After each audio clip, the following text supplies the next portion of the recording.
Meus irmãos, a paz do Senhor Jesus, que Deus abençoe a todos. Estamos de volta com mais uma aula da Escola Bíblica Dominical. Nesta feita, a lição de número 6, iniciando o livro de Esté, falando sobre o livro de Esté. Quero me apresentar mais uma vez, me chamo evangelista Sérgio Moreno, sou da cidade de Poções, faço parte ali do Ministério Assembleia de Deus Jesus Cristo, Fonte da Vida, presidida pelo pastor Lorival de Jesus Silveira e missionária Célia. Quero agradecer a você que tem assistido às aulas, que tem divulgado, que tem compartilhado, para que nós possamos, através da palavra de Deus, alcançar mais pessoas, mais almas, e que esta seja mais uma aula abençoada para a tua vida, para a tua família, para a edificação do teu lar. Quero neste momento, uma vez que domingo é dia dos pais, desejar a todos os pais um feliz dia dos pais, que Deus possa abençoar em nome de Jesus. Vamos à lição de número 6, que tem por data dia 11 de agosto, domingo agora, o livro de Esté, tratando sobre o livro de Esté, texto base ou texto bíblico, para que você possa acompanhar a lição. Leia com calma, com atenção. Esté capítulo 1, versículo 1 ao 9. Esté capítulo 1, versículo 1 ao 9. Que Deus em Cristo abençoe. Texto áureo: porque se de todo te calares neste tempo, socorro e livramento de outra parte virá para os judeus, mas tu e a casa de teu pai perecereis, e quem sabe para tal tempo como este chegaste a este reino. Esté capítulo 4, versículo de número 4, é o que nos diz o texto áureo. Verdade prática: a perfeita vontade de Deus é nos guiar por caminhos que levem ao cumprimento de seus eternos propósitos. A vontade de Deus é nos guiar por caminhos que nos levem ao cumprimento dos seus eternos propósitos. Não o propósito do homem, não o desejo do homem, não a vontade do homem, mas entendermos aqui que é a vontade de Deus, que deve prevalecer sobre as nossas vidas. Deus quer e deseja guiar o seu povo, guiar os caminhos daqueles que estão dispostos a obedecer a palavra do Senhor. O livro de Esté, nós vamos ver alguns pontos marcantes, mas nós precisamos destacar, concluímos o livro de Ruth em um estudo fundamental, abençoado, que foi conhecer, viver e presenciar os ensinamentos de Ruth para as nossas vidas. Dentro disto, nós vamos iniciar o livro de Esté, aonde nós vamos ver algumas referências. Primeiro, Ruth é cheia de referências expressas ao nome de Deus. Esté, por sua vez, tem como característica singular e sempre destacada a completa ausência do nome de Deus. Nem por isso o agir divino deixa de estar patente no livro, A palavra de Deus, ou nome Deus, como alguns dizem, não aparece no livro de Esté como aparece no livro de Ruth, mas mesmo assim nós vamos ver Deus trabalhando. Eu não sei, talvez essa é a palavra que vem mais à minha mente. Deus está nos bastidores, trabalhando em oculto, em secreto, guiando o seu povo, trabalhando, e nós vamos ver o agir dele através da vida de Esté. Nós vamos ver Deus movimentando através da vida de Esté, mas entendemos que Deus, ele não está ausente. O fato da palavra Deus, do nome Deus, estar ausente no livro de Esté, não significa que Deus não estava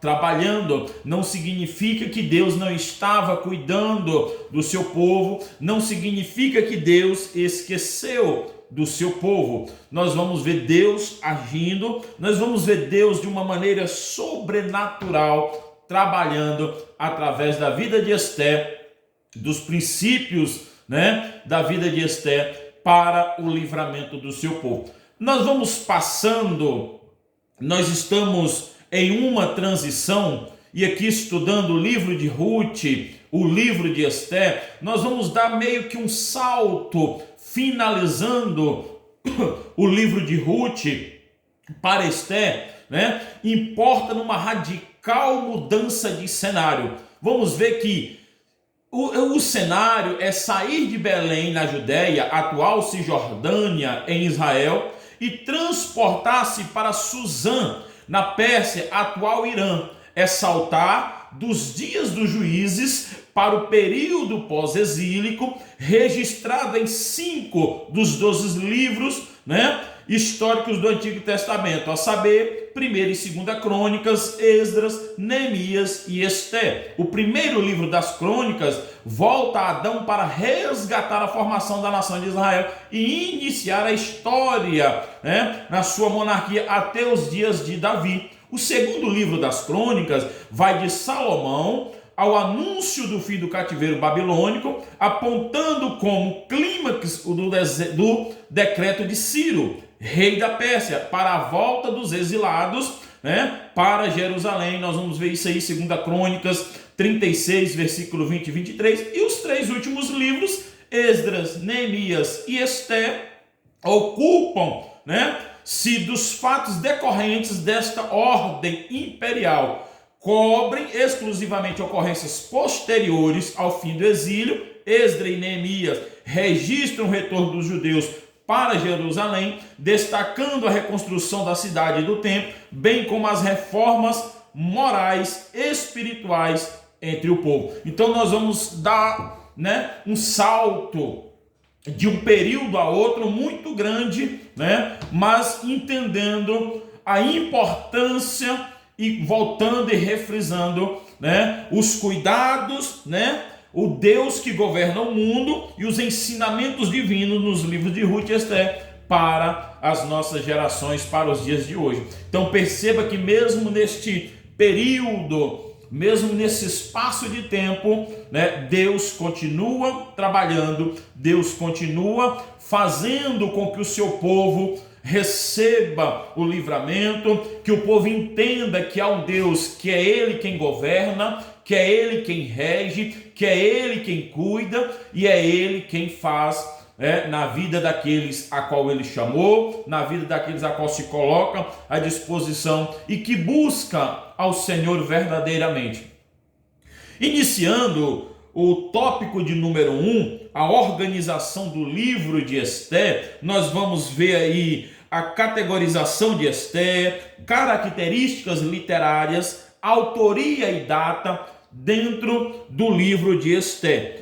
Da mesma forma que Ruth, Esté pertence aos escritos, os 11 livros que compõem a 3ª seção da Bíblia hebraica, e nesta seção também, ao lado de Ruth, integra os Megliot, ou os 5 livros curtos, lidos anualmente nas festas judaicas. As categorizações de Ruth e Esté também são semelhantes à Bíblia cristã, na figura entre os livros históricos por sua reconhecida canonicidade. Então, nós vamos ver essa organização, nós vamos ver esse trabalhar, o que era feito, como era lido, e nós vimos isso na aula anterior, os 5 livros que eram lidos nas festas de colheita, de Pentecostes ali, e nós vamos ver a importância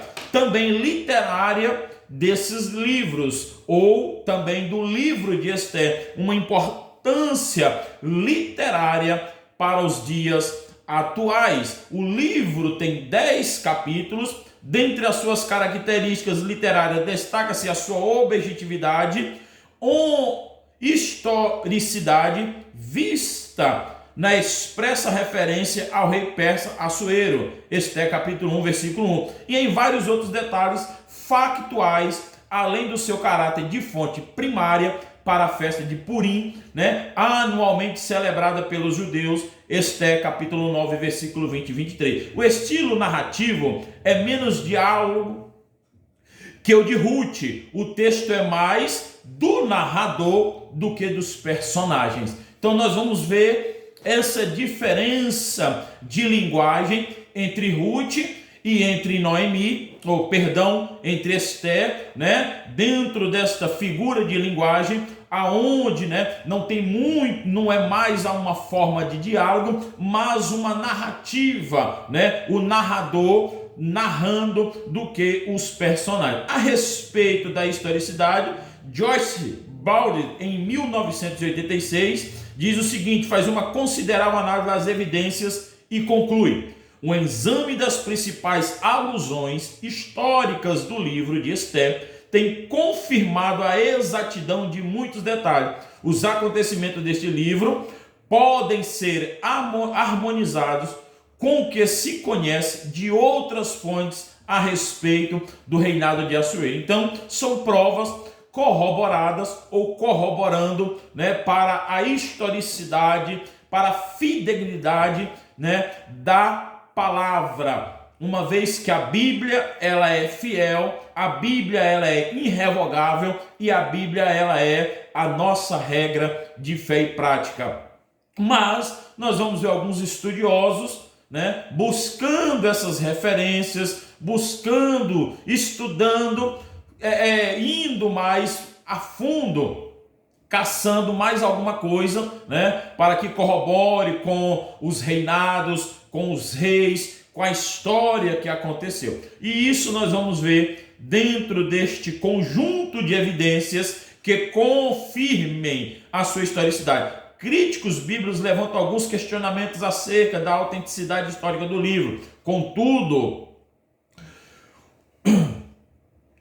o que se pode dizer acerca de Ester ou qualquer outro livro da Bíblia é que não convém dar ouvidos, a extensas e cansativas discussões ou divagações de críticas. O que importa é que nós cremos, a Bíblia, ela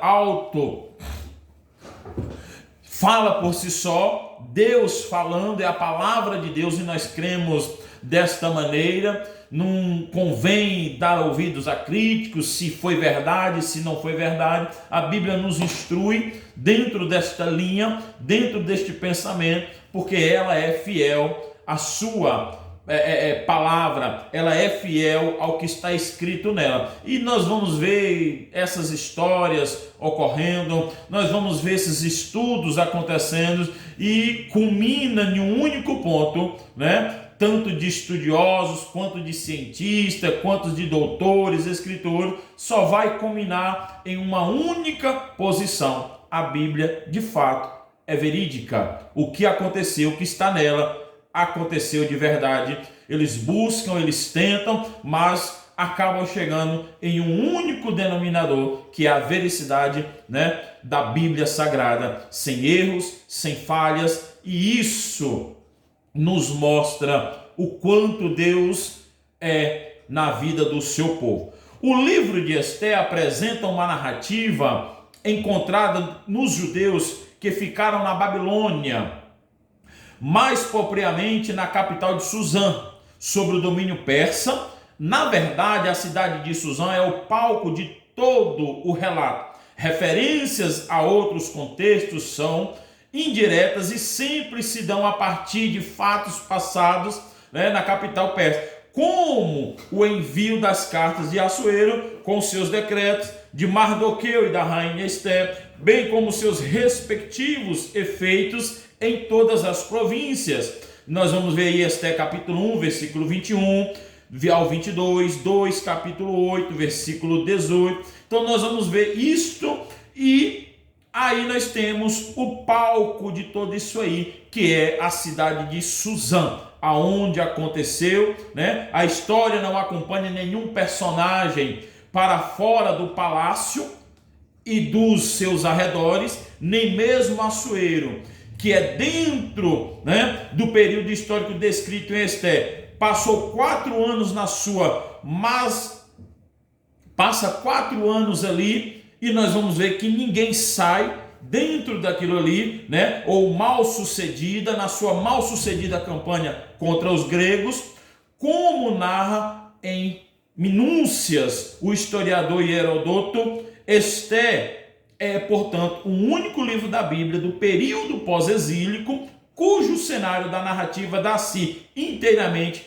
em terras do cativeiro babilônico. Estão ali naquele centro, estão ali dentro, e vai ser narrado os 10 capítulos dentro deste cenário no território babilônico ali. Esther registra fatos também ocorridos ao longo dos 10 anos, de 483 a 473 a.C., durante o reinado de Assuero-Xerxes, filho de Dário, que governou a Pérsia por 21 anos.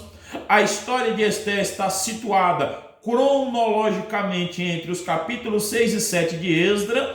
O livro foi escrito principalmente para encorajar os remanescentes judeus e no exílio, né, mostrando-lhes a fidelidade e o cuidado de Deus com o seu povo, mesmo com os que não obedeceram a ordem de voltar para Jerusalém. O local, né, da sua escrita é indeterminado. Para determiná-lo, seria preciso seguir uma linha que estabelece a data da sua produção, podendo ser própria Pérsia, onde Esther viveu, ou Jerusalém, no caso de uma data posterior aos tempos verotestamentários. Então, dentro disso aqui, o que nós ficamos, né, dentro desta autoria, dentro desta palavra, né, nós ficamos com o ponto central, que é Suzã, ali no território, né, babilônico. Acontece tudo ali e é registrado ali. A autoria e data deste livro, o autor de Esther é desconhecido. Muitos estudiosos consideram que o livro foi escrito por um judeu que viveu na Pérsia, ou na Pérsia, pelo fato de o autor demonstrar amplo conhecimento da cidade de Suzã e da sua estrutura.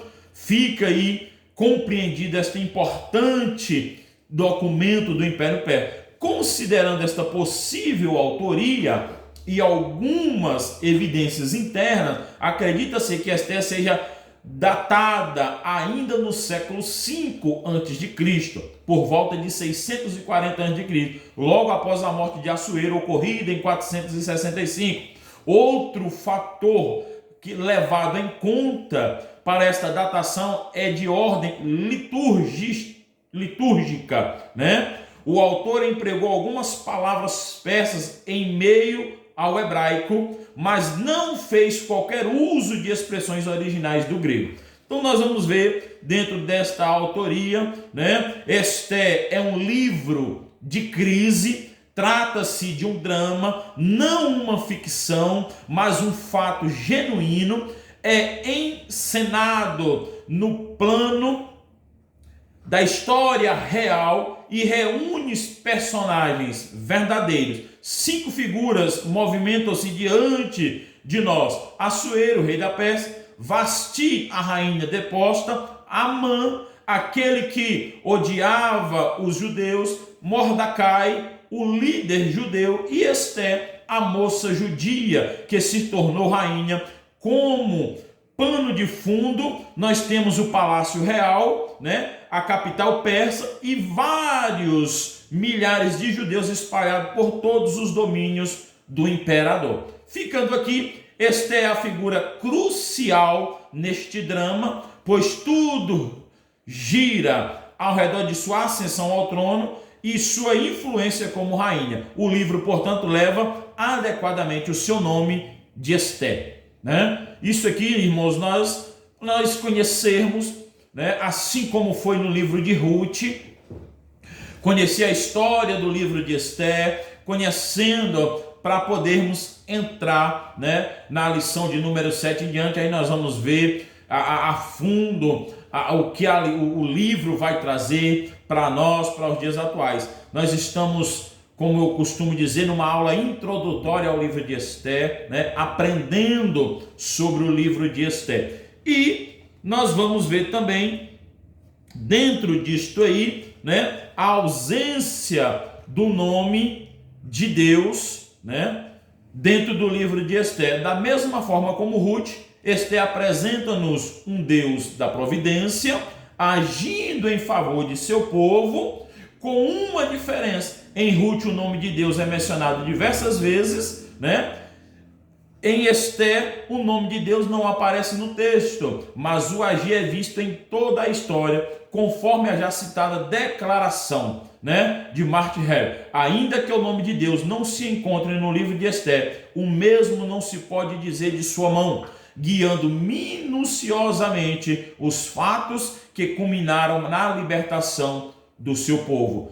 Talvez você que está me assistindo, talvez você que está me vendo, talvez você que está vendo esta aula está falando assim, ou passou pela sua cabeça: Deus não me vê, Deus não está vendo, Deus não está olhando para mim, parece que Deus está ausente. Mas deixa eu te falar uma coisa: ainda que pareça que Deus está inexistente na tua vida, ainda que pareça que Deus não está vendo as tuas lutas, deixa eu te dar um recado de Deus para você nesta hora. Deus está vendo, Deus está cuidando e Deus está guiando. Basta eu e você confiar no Senhor, basta eu e você entender que nem sempre nós vamos ver, presenciar a mão dele, mas muitas das vezes nós vamos observar o agir e o trabalhar de Deus.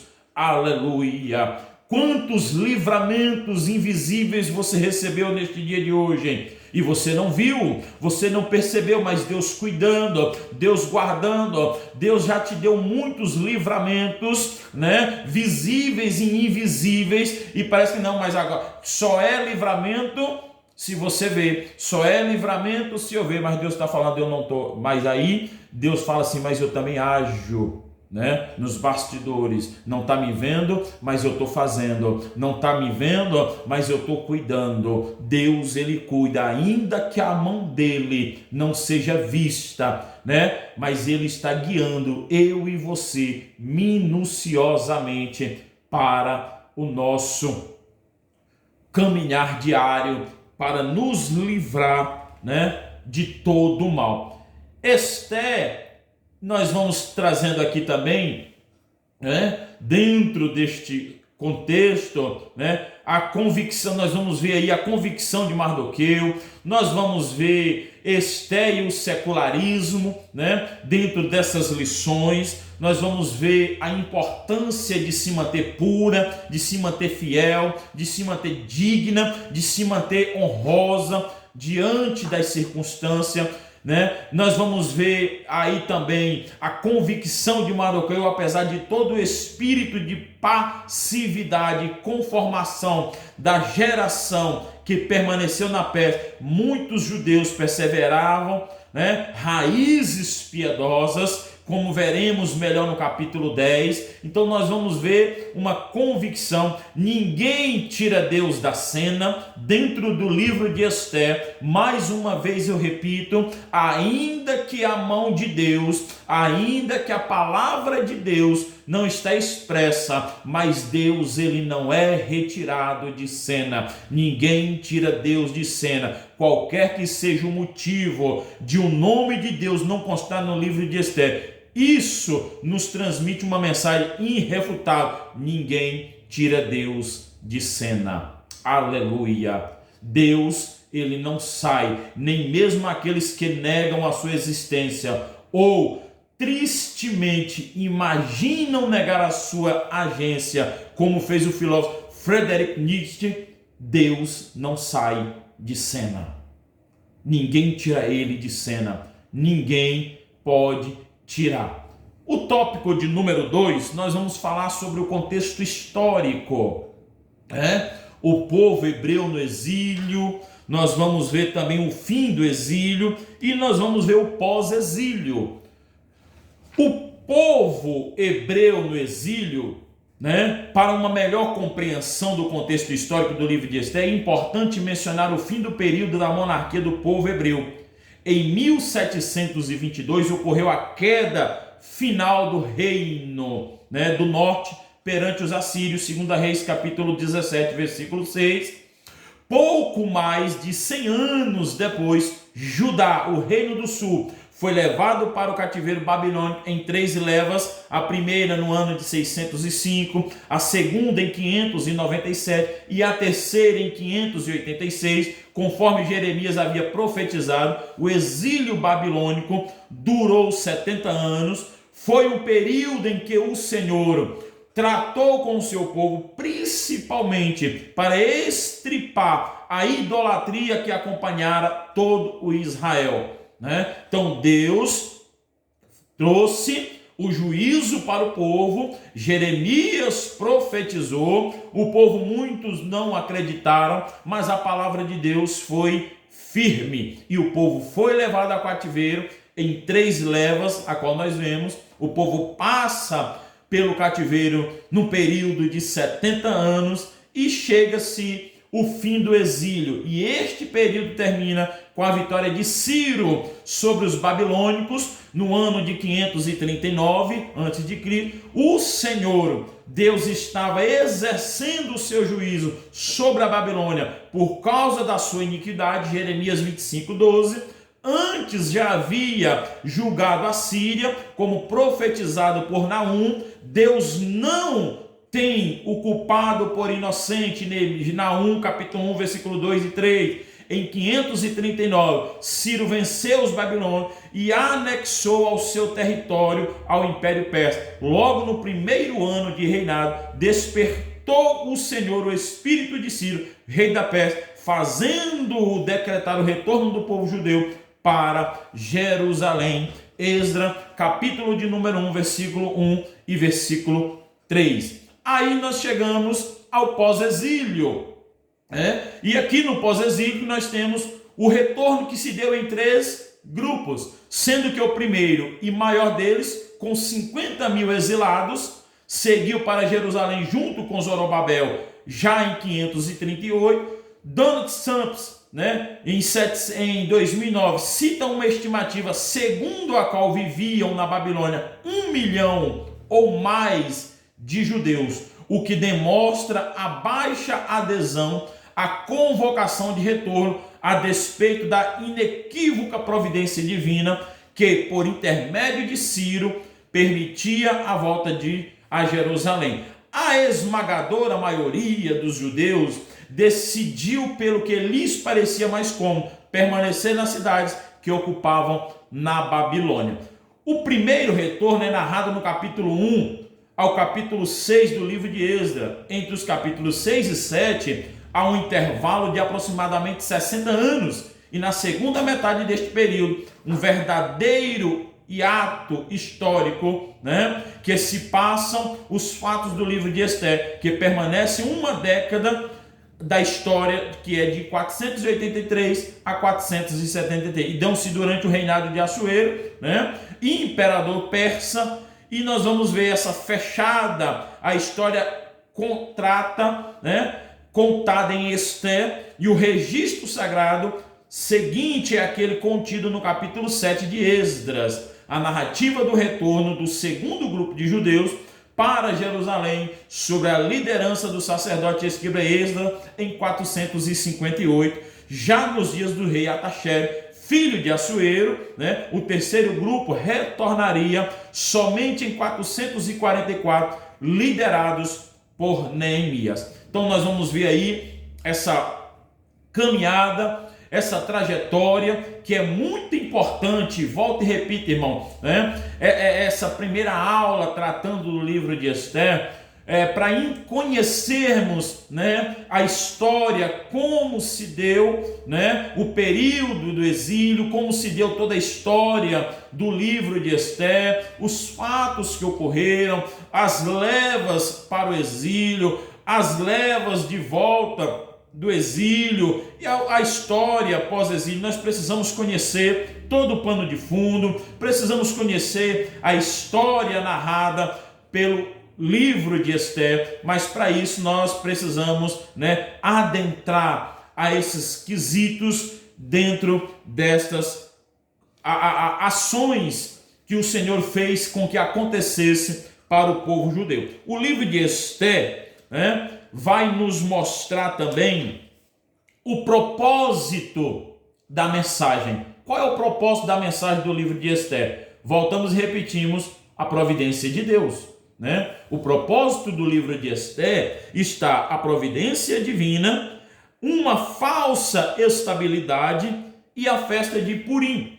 A providência divina, a forma como os judeus adotaram o livro de Ester e nele inspiram-se ao longo da história, demonstra o cumprimento do seu principal propósito, o registro do misericordioso e providencial cuidado de Deus com o seu povo, a despeito das suas escolhas fora do seu propósito. Há uma promessa feita a Abraão em Gênesis capítulo 12, versículo 2 ao 3, e nas suas peregrinações, perseguições e perigo de extermínio, os judeus têm neste livro uma mensagem de consolo e de esperança, ainda que caminhando fora dos propósitos de Deus, ainda que se afastando da presença de Deus, a despeito das suas escolhas, fora do seu propósito, que o propósito de Deus sempre foi que o povo caminhasse na obediência, no temor de Deus. A Bíblia diz do que se queixa o homem, dos seus próprios pecados. E aqui nós precisamos entender que o povo de Israel vai perecer, o povo de Israel vai sofrer, mas não é a culpa de Deus, não era o desejo de Deus, mas o povo quis caminhar do seu jeito, o povo abandona os princípios divinos, e que não é diferente nos dias atuais, não é diferente para gerações atuais. O mundo está vivendo o que está vivendo, o ser humano está passando o que está passando, por causa das suas escolhas. O homem faz as suas escolhas, e eu já falei isso e volto a repetir, e ainda a culpa ainda é de Deus. Os erros que acontecem, o culpado quer colocar a culpa em Deus. Não, irmão, o mundo está caminhando para o que está caminhando por causa do pecado, por causa da desobediência, por causa da falta de temor a Deus, por causa do seu próprio egoísmo, da sua própria vanglória, achando que ele pode resolver alguma coisa. Mas nós vamos ver que Deus, e a palavra dele é clara, que Deus não se deixa escarnecer. Aquilo que o homem planta, o homem colhe, Aquilo que o homem semeia, ele vai colher. Isso é a lei da semeadura, e nós vimos isso no livro de Ruth. Ruth colheu o que ela semeou. Noemi semeou e colheu frutos. Então nós precisamos entender que o povo está passando pelo que está passando por causa da desobediência para com Deus, da apostasia, por aumentar a iniquidade, o amor de muitos se esfriaria. Isso traz consequências, e consequências trágicas para nós, mas precisamos entender que quando nos entregamos a Ele, Ele é quem cuida, é Ele quem faz, é Ele quem governa, é Ele quem trabalha em nosso favor. Nós vamos ver também, dentro do livro de Ruth, uma falsa estabilidade. Quanto à mensagem principal, o livro de Ester adverte-nos do grande perigo de confiar nas falsas estabilidades que as estruturas do mundo oferecem e que costumam parecer mais vantajosas. Estava tudo indo muito bem em Suzã até surgir a ordem de destruição total dos judeus. Ester capítulo 3, versículo 7 ao 13. A falsa segurança foi embora. O povo de Judá dependia totalmente da intervenção divina para que não fosse exterminado. Ester mostra Deus agindo mais uma vez, movendo as estruturas humanas, agora no grande e poderoso Império Persa. Seja qual for a circunstância, é melhor confiar no Senhor do que confiar no homem. Salmo 118, versículo 8 e 9. E eu volto e reaplico novamente o que eu apliquei agora atrás.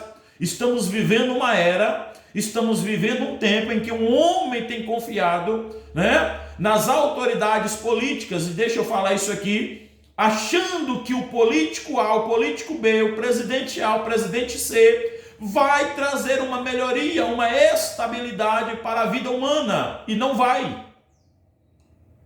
A estabilidade humana, ela é dependente de Deus. A melhoria para mim e para você, ela provém especificamente do eterno, da divindade, do Senhor Jesus Cristo, do Deus Todo-Poderoso. O problema é que nós estamos vivendo uma era, e principalmente a igreja cristã, né? Principalmente a igreja que era para se levantar e deve se levantar,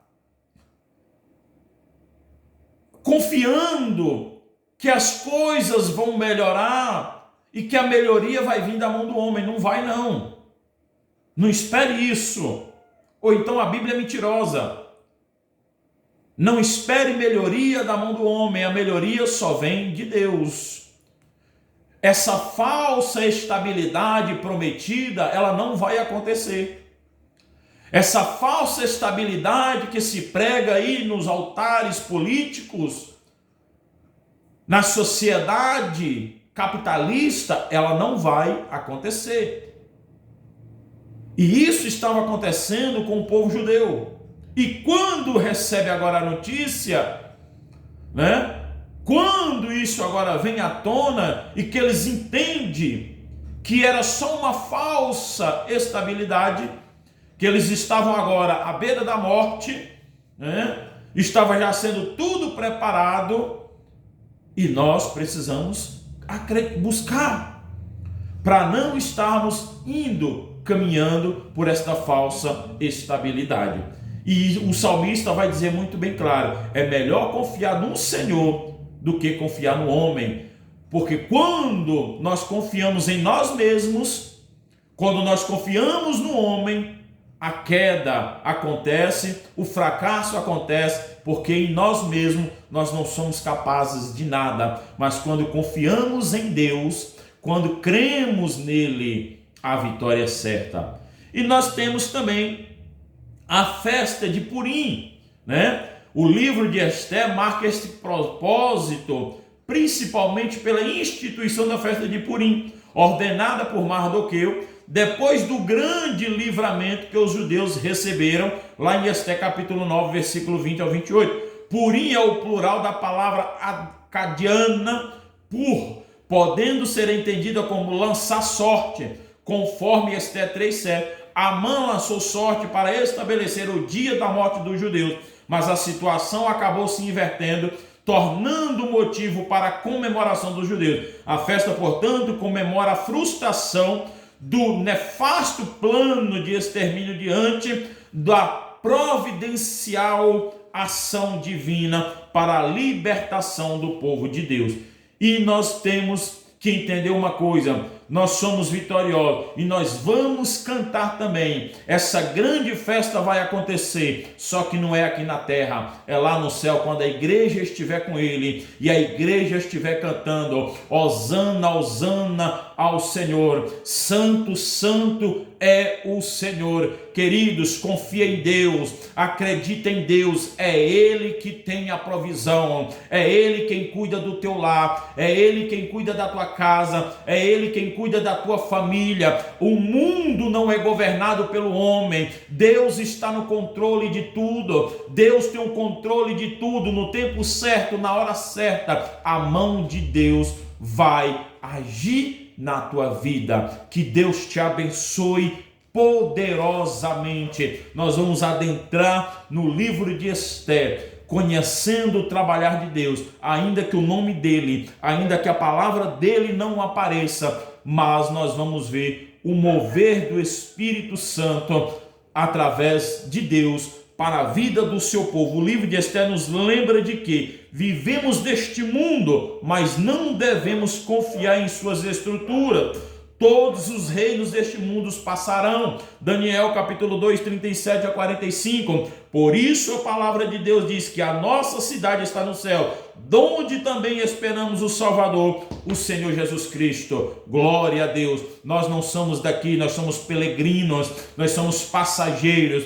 E no tempo certo o Senhor buscará a sua igreja, e é lá que nós vamos festejar, que nós vamos estar com Ele no grande dia. Tudo isso aqui vai passar. A palavra de Deus diz que passarão céus e terra, mas a sua palavra permanecerá para sempre. Que Deus te abençoe. Até a próxima aula, em nome de Jesus.